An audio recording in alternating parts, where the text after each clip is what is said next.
नमस्कार दोस्तों, स्वागत है आप सभी का हमारे YouTube channel magic education trick पर।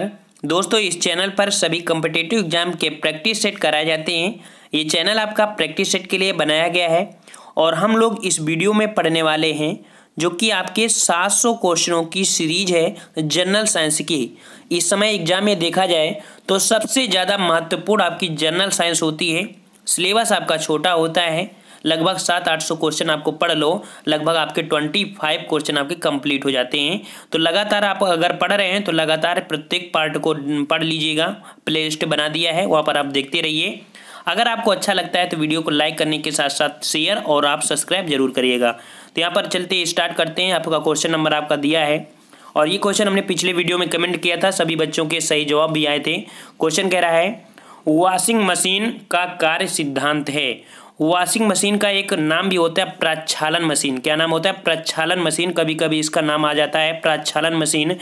तो वॉशिंग मशीन का जो कार्य सिद्धांत होता है वो होता है आपका अपकेंद्रण। अपकेंद्रण मतलब कह सकते हैं कि केंद्र से बाहर की ओर, अर्थात जो कपड़े धुलते हैं तो कपड़े के कण बाहर निकलते हैं ना, इस कारण क्या होता है? अपकेंद्रण, बाहर। लेकिन वहीं पर बात करें कि अभिकेंद्री मतलब सेंट्रल की ओर होते हैं, जैसे वॉशिंग जो होते हैं हाथ बेसिन जिसमें हाथ धुलते हैं, ठीक है, तो वो होता है अभिकेंद्री त्वरण पर काम करता है, अभिकेंद्रण पर। लेकिन वॉशिंग मशीन किस पे कार्य करती है? अपकेंद्रण पर कार्य करता है। आपका इसका नाम प्रक्षालन मशीन भी होता है, याद रख लेना, ठीक है। नेक्स्ट क्वेश्चन आपसे कह रहा है निम्नलिखित में से कौन सी राशि सदिश नहीं है? सदिश राशि नहीं अर्थात वेक्टर नहीं है। तो ये वेक्टर राशि आपकी कौन नहीं है? आयतन नहीं है। ये आपकी कैसी है? ये आपकी अदिश राशि, ठीक है। सदिश राशि नहीं है, कौन सी? आपकी आयतन। तो ये आपकी अदिश राशि है।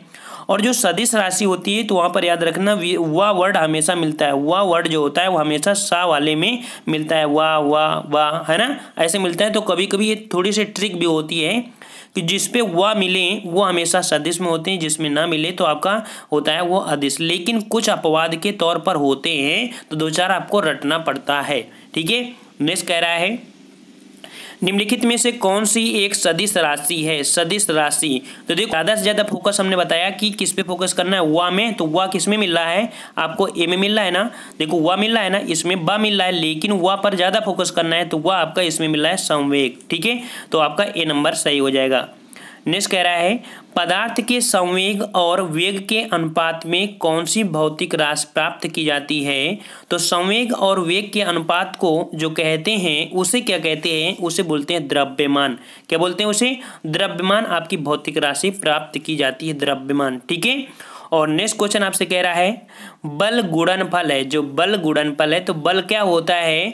बल आपका होता है द्रव्यमान और त्वरण, ठीक है। द्रव्यमान और त्वरण का गुणनफल ही आपका क्या होता है? बल होता है, ठीक है, द्रव्यमान, m इंटू ए। नेक्स्ट क्वेश्चन आपसे कह रहा है ऊर्जा संरक्षण का आशय है। ऊर्जा संरक्षण, ये बहुत पहले से आप लोग क्वेश्चन पढ़ते आ रहे होंगे। ऊर्जा संरक्षण क्या होता है? तो ऊर्जा ना तो आपकी सृजन की जा सकती है और ना ही विनाश, अर्थात एक रूप से दूसरे रूप में, अर्थात यहाँ पर देखते हैं आपका डी नंबर हो जाएगा। ऊर्जा ना तो सृजन अर्थात बनाई जा सकती है, ना ही नष्ट की जा सकती है। इसको एक रूप से दूसरे रूप में परिवर्तन किया जा सकता है, यही होता है ऊर्जा संरक्षण का नियम।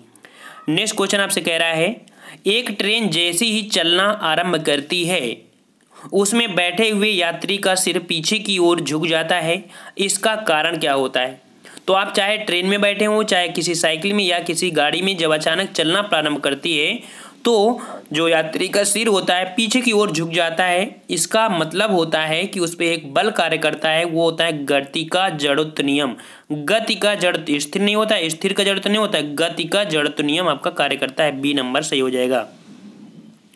नेक्स्ट कह रहा है सड़क पर चलने की अपेक्षा बर्फ पर चलना कठिन है, ठीक है। तो बर्फ पर चलना कठिन क्यों है? इसका भी रीजन आपको पता होगा क्या होता है। तो इसका रीजन होता है कि बर्फ में सड़क की अपेक्षा घर्षण कम होता है, ठीक है। तो जो बर्फ होती है तो बर्फ में जो घर्षण होता है सड़क की अपेक्षा कम होता है, इस कारण बर्फ में घिसलन मतलब फिसलन होती है, ठीक है। डी नंबर आपका 44 का सही हो जाएगा। नेक्स्ट आपसे क्वेश्चन कह रहा है एक व्यक्ति कार में जो विराम में बैठा है, सड़क से कार के 4 पहियों से प्रत्येक पर प्रतिक्रिया आर है। जब कार धीमी सीधी समतल सड़क पर चलेगी तो अग्र पहियों में प्रत्येक पर प्रतिक्रिया में क्या परिवर्तन आएगा? अर्थात उसमें जो प्रतिक्रिया होगी तो वो प्रतिक्रिया आपकी क्या होगी? ऑप्शन ए दिया है, या आर से अधिक होगा, यह आर से कम होगा, यह आर के बराबर होगा, या डी नंबर कह रहा है यह सड़क के पदार्थ पर निर्भर करेगा। तो सड़क के पदार्थ पर निर्भर करेगा या किस पे करेगा, तो 45 का जवाब हो जाएगा या बी नंबर, यह आर से प्रतिक्रिया बल से कम होगा, अर्थात बी नंबर आपका सही जवाब हो जाएगा। नेक्स्ट कह रहा है तेल से अंशतः भरा हुआ तेल का एक टैंकर समतल सड़क पर आगे की ओर एक समान त्वरण से जा रहा है। तेल का मुख्य पृष्ठ क्या होगा, जो तेल होगा वो पृष्ठ कैसा बन जाएगा, ठीक है, तो उसका जो पृष्ठ बनता है वो कैसा बनता है, तो यहाँ पर डी नंबर होता है परवली वक्र का आकार, अर्थात मान लीजिए जैसे आपका ट्रेन जा रहा है, ट्रक, उसमें तेल भरा है, तो जब जाता है तो आपका परवलय आकार हो जाता है, मतलब कि आपका थोड़ा सा ऐसे आकार में बन जाता है आकार उसका, तो ये होता है आपका परवली आकार बन जाएगा ना। नेक्स्ट क्वेश्चन आपसे कह रहा है त्वरण ज्ञात करने का सही सूत्र कौन सा है, त्वरण ज्ञात करने का सही सूत्र, तो त्वरण ज्ञात करने का जो सही सूत्र होता है आपको दिख रहा होगा कि होता है ए बराबर v माइनस यू बटे टी, अर्थात ये नंबर आपका सही हो जाएगा 47। ठीक है, त्वरण तो आपके इसमें सभी हैं लेकिन वो आपके अलग अलग हैं, तो शुद्धता आपका ए वर्ड आपका 47 का ए नंबर आपका सही जवाब हो जाएगा। नेक्स्ट कह रहा है आपसे, अब देखिए गुरुत्वाकर्षण से संबंधित हम लोग क्वेश्चन पढ़ने वाले हैं। चैप्टर जो आपका है गुरुत्वाकर्षण कह रहा है निम्नलिखित में से किसने न्यूटन से पूर्व ही बता दिया था कि सभी वस्तुएं पृथ्वी की ओर गुरुत्वाकर्षित होती हैं। तो सभी वस्तुएं पृथ्वी की ओर गुरुत्वाकर्षित होती हैं, न्यूटन से पूर्व जो बताया था, तो समझिए किसने बताया था, ये होगा आपका 48 का बी नंबर ब्रह्मगुप्त। बहुत पूछा जाता है क्वेश्चन आपसे कि ब्रह्मगुप्त थे जिन्होंने पहले ही बता दिया था आपकी ग्रेविटी संबंधित। नेक्स्ट कह रहा है आपसे गुरुत्वाकर्षण का सिद्धांत किसने दिया था, गुरुत्वाकर्षण का सिद्धांत तो किसने दिया था, अभी आपका आंसर आया था आइजैक न्यूटन। ठीक है, किसने दिया, आइजैक न्यूटन ने दिया था।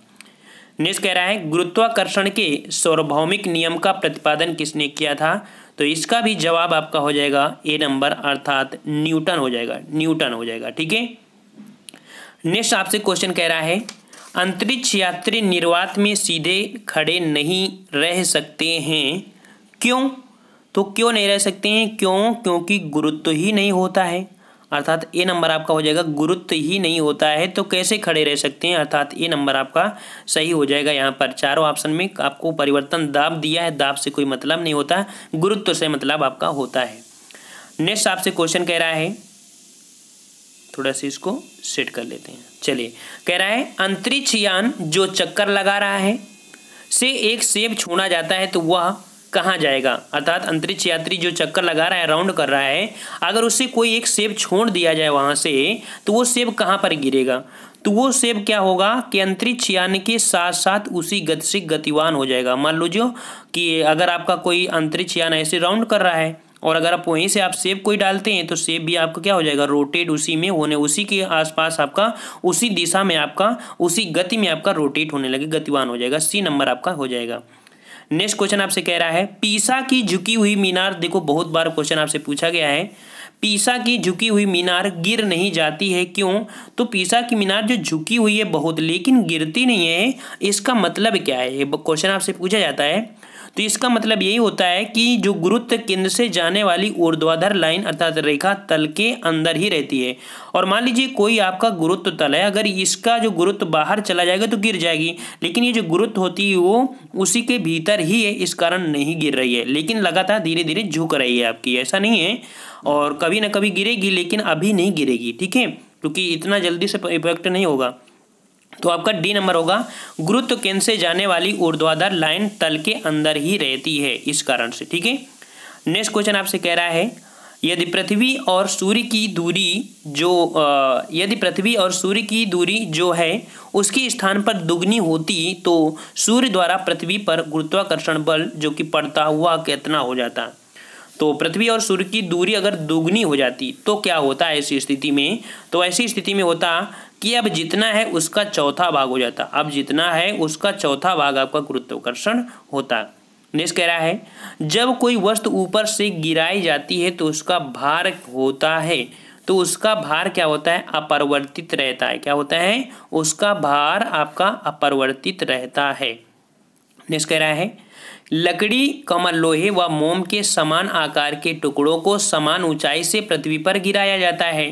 कौन सा टुकड़ा सर्वप्रथम पृथ्वी की सतह पर पहुंचेगा? तो कौन सा पहुंचेगा? तो आपका जवाब हो जाएगा डी नंबर, सभी एक साथ में पहुंचेंगे। लेकिन यहाँ पर शुद्धतम आपका जो वर्ड होना चाहिए वो निर्वात में होना चाहिए। ये सब चीज़ जो दी गई है वो निर्वात की बात की गई है। अगर हवा की उपस्थिति में ये की जाएगी तो जो चीज़ आपकी ज़्यादा भारी है वही आपकी पहली आपके आएगी ज़मीन पर गिरेगी। नेक्स्ट क्वेश्चन आपसे कह रहा है, हवा में लोहे और लकड़ी की समान भार की गेंद को समान ऊंचाई से गिराने पर, तो भाई रिपीटेड क्वेश्चन आपका है, तो यहाँ पर आपसे कह रहा है हवा में, ठीक है, क्या कह रहा है? हवा में, समझ सकते हैं ना, रिपीटेड किस हिसाब में, क्वेश्चन आपका वही है, लेकिन यहाँ पर बोल दिया है हवा में, जो आपको हमने अभी समझाया था कि हवा की उपस्थिति में होता है तो जो भारी होती है वही पहले आती है। तो कह रहा है हवा में लोहे और लकड़ी की समान भार की गेंद को समान ऊंचाई से गिराने पर अब देखिए यहाँ पर सी नंबर कह रहा है लकड़ी की गेंद बाद में गिरेगी। क्यों? क्योंकि यहाँ पर ले सकते हैं हवा की उपस्थिति में है, हवा की उपस्थिति में जो भी होगी भारी वो पहले आएगी, ठीक है ना। तो आप समझ गए होंगे, कन्फ्यूजन आपका खत्म हो गया हो, वो निर्वात में था, ये आपकी हवा में। क्वेश्चन आपको ऐसे ही दिएगा। नेक्स्ट कह रहा है किसी पिंड का जो भार होता है वो आपका ध्रुवों पर सर्वाधिक होता है, ठीक है। कहाँ पर होता है? ध्रुव, अर्थात पृथ्वी की 2 ध्रुव होता है, उत्तरी ध्रुव और दक्षिणी ध्रुव। तो ध्रुवों पर ज्यादा होता है, विषुवत रेखा पे आपका बिल्कुल कम होता है, शून्य होता है। नेक्स्ट कह रहा है भारहीनता होती है, भारहीनता, तो भारहीनता भाई कब होती है? तो देखिए हमारे भारहीनता की स्थिति कब बन जाएगी? तो भारहीनता की स्थिति आपकी बनेगी जब गुरुत्वाकर्षण शून्य की स्थिति में होगा, अर्थात यहाँ पर आपका ए नंबर सही हो जाएगा, गुरुत्वाकर्षण की शून्य स्थिति में भारहीनता आपकी होती है। नेक्स्ट क्वेश्चन आपसे कह रहा है 60 नंबर, यदि पृथ्वी का गुरुत्वाकर्षण बल अचानक लुप्त हो जाए तो निम्न में से कौन सा परिणाम सही होगा? अगर मान लीजिए पृथ्वी का गुरुत्वाकर्षण बल अचानक लुप्त हो जाता है, गायब हो जाता है, तो ऐसी स्थिति में क्या होगा? तो ऐसी स्थिति में वस्तु का भार शून्य हो जाएगा परंतु द्रव्यमान वही रहेगा, ठीक है। भार तो भैया शून्य हो जाएगा लेकिन जो द्रव्यमान है जितना बड़ा है वो तो उतना ही बड़ा दिखेगा ना, ठीक है, समझ गए। ए नंबर आपका सही हो जाएगा।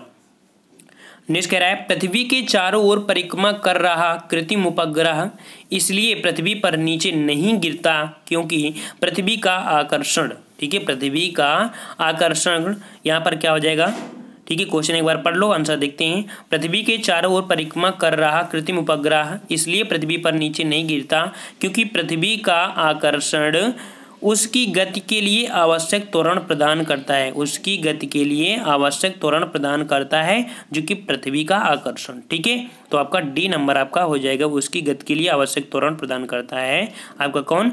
यहाँ पर पृथ्वी का आकर्षण। नेक्स्ट आपसे क्वेश्चन कह रहा है एक भू उपग्रह अपने कक्ष में निरंतर गति करता है, यह अपकेंद्र बल के प्रभाव से होता है जो प्राप्त होता है, ठीक है। तो एक भू उपग्रह अपने कक्ष में निरंतर गति करता है और यह अपकेंद्र बल के प्रभाव से होता है जो कि प्राप्त होता है। तो ये आपका जो अपकेंद्र बल प्राप्त होता है वो किससे होता है? तो होता है आपका पृथ्वी द्वारा उपग्रह पर लगने वाले गुरुत्वाकर्षण से प्राप्त होता है, पृथ्वी द्वारा उपग्रह पर लगने वाले गुरुत्वाकर्षण से प्राप्त होता है। बी नंबर आपका हो जाएगा। नेक्स्ट कह रहा है किसी लिफ्ट में बैठे हुए व्यक्ति को अपना भार कब अधिक मालूम होता है? तो अधिक जब मालूम होता है जब आपकी जो लिफ्ट होती है तो त्वरित गति से ऊपर जाती है। तो जब लिफ्ट होती है तो लिफ्ट में अगर ऊपर जाएंगे तो आपका क्या होगा, आपकी जो भार होगा आपको महसूस होगा कि नहीं बढ़ा है, लेकिन जब नीचे आओगे नीचे तो आपका क्या होगा, कम होगा। लेकिन अगर एक समान बात कर दी जाए तो आपका शून्य हो जाएगा, ठीक है। तो यहाँ पर कह रहा है बैठे हुए व्यक्ति को अपना भार कब अधिक होता है? तो जब लिफ्ट त्वरित गति से ऊपर जा रही होती है। तो 63 का ए नंबर आपका जवाब हो जाएगा सही। नेक्स्ट कह रहा है लोलक की कालावधि, लोलक की जो काला अवधि होती है अर्थात टाइम पीरियड होता है वो किस पर निर्भर करती है? तो ये किस पर निर्भर करती है? तो ये निर्भर करती है आपके लंबाई के ऊपर निर्भर करती है, लंबाई के ऊपर ही लोलक की कालावधि निर्भर करती है, अर्थात कि लोलक होती है कितनी दूर तक अब जाएगा, तो लोलक की लंबाई पर निर्भर करता है। नेक्स्ट कह रहा है लोलक घड़ियां गर्मियों में सुस्त हो जाती हैं, क्यों? तो भाई लोलक घड़ियां गर्मियों में क्यों सुस्त हो जाती हैं? क्योंकि लोलक की लंबाई बढ़ जाती है, लोलक की लंबाई क्या होती है, बढ़ जाती है, इस कारण थोड़ा सा सुस्त हो जाती हैं। 66 नंबर कह रहा है एक लड़की झूले पर बैठी स्थिति में झूला झूल रही है। उस लड़की के खड़ा हो जाने पर प्रदेल आवर्त जो होता है तो क्या हो जाएगा। अगर लड़की मान लो बैठी है झूला झूल रही है और ऐसी स्थिति में वो अगर खड़ी हो जाती है तो आवर्तकाल क्या हो जाएगा, उसका आवर्तकाल कम होगा या ज़्यादा हो जाएगा। तो उसका आवर्तकाल हो जाएगा कम। क्या हो जाएगा, कम हो जाएगा। एहसास करके देखिएगा। नेक्स्ट कह रहा है पेंडुलम घड़ी तीव्र गति से चल सकती है। पेंडुलम घड़ी तीव्र गति से चल सकती है तो तीव्र गति से कब चलती है। तो आपका जवाब 67 में होगा बी नंबर, अर्थात शीतकालीन में पेंडुलम घड़ी तीव्र गति से चल सकती है। नेक्स्ट क्वेश्चन आपसे कह रहा है पृथ्वी का पलायन वेग। बहुत ही इंपॉर्टेंट क्वेश्चन आपका है, पृथ्वी का पलायन वेग। तो पृथ्वी का पलायन वेग कितना होता है, तो 11.2 किलोमीटर प्रति सेकंड ये होता है पृथ्वी का पलायन वेग। अर्थात पृथ्वी से अगर किसी उपग्रह को अगर लॉन्च करना है तो उसकी स्पीड 11.2 होगा, तभी ऊपर जाएगा, अन्यथा वो आपके गुरुत्वीय छत पे रही बीच में अटक जाएगा। इस कारण इतनी स्पीड उसको देना अनिवार्य है। 11.2 किलोमीटर प्रति सेकंड, मतलब प्रति सेकंड कितनी किलोमीटर जाएगा, 11.2, तभी ऊपर जा सकता है। 69 आपसे कह रहा है अगर किसी वस्तु को 8 किलोमीटर प्रति सेकंड के वेग से अंतरिक्ष में फेंका जाए तो क्या होगा। अगर किसी वस्तु को 8 किलोमीटर प्रति सेकंड के वेग से अंतरिक्ष में फेंका जाए तो क्या होगा। तो भाई क्या होगा, ऐसी स्थिति में वह वापस पृथ्वी पर आकर गिरेगी। क्यों, क्योंकि वो ऊपर जा ही नहीं सकती, क्योंकि उसका 11.2 किलोमीटर था। तो इस कारण से अगर थोड़ा और ज़्यादा कर दोगे तो वो अपने जो गुरुत्वीय क्षेत्र में पहुँच जाएगी और वापस कभी भी नहीं आएगी। इस कारण से वापस आकर पृथ्वी पर ही आ जाएगी। ठीक है। नेक्स्ट क्वेश्चन आपका जो दिया है ये आपका 70 नंबर क्वेश्चन दिया है और 70 नंबर क्वेश्चन आपसे कह रहा है कि चंद्रमा पर वायुमंडल नहीं होने का क्या कारण है। चंद्रमा पर वायुमंडल नहीं होने का क्या कारण है, तो क्या कारण हो सकता है। यहाँ पर देखिए कह रहा है इस पर गैस अणुओं का पलायन वेग उसके वर्ग माध्य मूल वेग से कम होता है। ठीक है, फिर से पढ़िए, इस पर गैस अणुओं का पलायन वेग उसके वर्ग माध्य मूल वेग से कम होता है। इस कारण चंद्रमा पर वायुमंडल नहीं होता है। ठीक है, यही कारण है कि इस पर गैस अणुओं का पलायन वेग उसके वर्ग माध्य मूल से कम होता है। तो ये हमने 70 क्वेश्चन आपके कवर किए हैं और जो अगला क्वेश्चन होगा आपको कमेंट करके बताना है। ठीक है, अगला कमेंट करके बताना है। अगले वीडियो में क्वेश्चन आपको मिलेगा। क्वेश्चन है वर्षा की बूंद गोलाकार आकृति का कारण क्या होता है। जो वर्षा की बूंद होती है वो गोलाकार होती है, तो क्यों होती है। जवाब आपका यहाँ पर दिया है ऑप्शन, द्रव का घनत्व, द्रव का पृष्ठ तनाव, द्रव का वायुमंडलीय दबाव और द्रव का गुरुत्वीय भार। तो यहाँ पर आपको बताना है। ठीक है, वर्षा की बूंद जो होती है गोलाकार होती है, क्यों होती है, घनत्व के कारण, तनाव के कारण, पृष्ठ तनाव के कारण, या वायुमंडलीय दाब के कारण, या गुरुत्व के कारण। तो यहाँ पर हमने यहाँ पर 70 क्वेश्चन यहाँ पर लगभग हमने कवर कर दिए हैं 2 वीडियो में। ऐसे ही हम कवर करेंगे और 700 क्वेश्चनों की सीरीज जल्दी से जल्दी यहाँ पर समाप्त कर लेंगे। बस आप डेली आप वीडियो को वॉच करते रहिए और हो सके तो उसको लिख लिया करिए, तो आपकी एक नोट्स भी कंप्लीट हो जाएगी। लगभग 700 पढ़ लोगे तो 100% यहीं से आपको देखने को क्वेश्चन मिल जाएंगे। तो फ्रेंड्स, अगर आपको वीडियो अच्छा लगा है तो वीडियो को जरूर लाइक करिए। और अगर आपको लगता है कि नहीं हमको इस चैनल से प्रॉफिट मिल रहा है तो चैनल को सब्सक्राइब कर लीजिए। सब्सक्राइब करने का कोई प्रकार का आपसे टैक्स नहीं लगता है। ठीक है फ्रेंड्स, तो हम लोग मिलते हैं नेक्स्ट वीडियो में। तब तक के लिए धन्यवाद। जय हिंद, जय भारत।